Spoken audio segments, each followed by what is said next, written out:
এই আপুটি কতই না ভাগ্যবান। আপুর ভাগ্যের সাথে যদি আমাদের ভাগ্যটা মিলতো কত ভালো হতো, তাই না? শুনুন ওনার কথা। কি জন্য এত পাগলের মতো কল দিতেছে আমি সেটাই বুঝলাম না। হ্যাঁ, এত এইভাবে কল কেন দিতে হবে? হ্যালো, হ্যালো, এটা কোনো কাজ করলা তুমি? হ্যাঁ, কি করলাম? কি করলা মানে? তুমি বুঝতেছো না তুমি কি করছো? আমি আবার কি করলাম? আমি তো অফিসে কল দিলাম এখন তোমাকে। আমি রান্নাঘরে কাজ করতেছিলাম, তুমি একবার কল দিছো, আমি শুনছি, বাট আমি কাজ করতেছিলাম।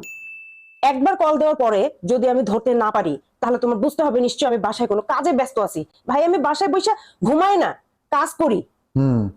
এবার তুমি একের পর এক কল দিতে আসো, একের পর এক কল দিতে আসো। আমি দৌড়াদৌড়ি করে আসতে ধরে আমার হাতের সাথে কাপটা লেগে পড়ে ভেঙে গেল। তো দোষটা কার হইলো? ও, তা আমারই দোষ, আর কার দোষ হবে? আমারই দোষ। হ্যাঁ সেটাই তো আমি বললাম, তুমি কি করলা এটা? আচ্ছা ঠিক আছে, সরি। তুমি মন খারাপ করিও না। আমি আসার সময় কাপ একটা নিয়ে আসবো। না, একটা না, এক সেট কাপ নিয়ে আসবো, ঠিক আছে? আমারই দোষ, ভুল হয়ে গেছে, মাফ চাই। সরি। আচ্ছা আচ্ছা ঠিক আছে, এখন বলো কি জন্য কল দিছো? এখন তো ভুলে গেছি কি জন্য কল দিছিলাম জানো? আমি জানি তো তোমার যে কোনো কথা মনে থাকবে না, তোমার যে কোনো কথা মনে থাকে না। অফিসে বৈশাখ কাজ করতে করতে একটু ফ্রি হলে বাসায় ফোন দিতে হবে, তোমার লাগাতার ফোন দিতে হবে। কাজের কাজ তো কিছুই করতে পারো না। আচ্ছা ঠিক আছে, আমার অনেক কাজ আছে, এখন রাখি। আপনারাই বলেন দোষ কার হয়েছে।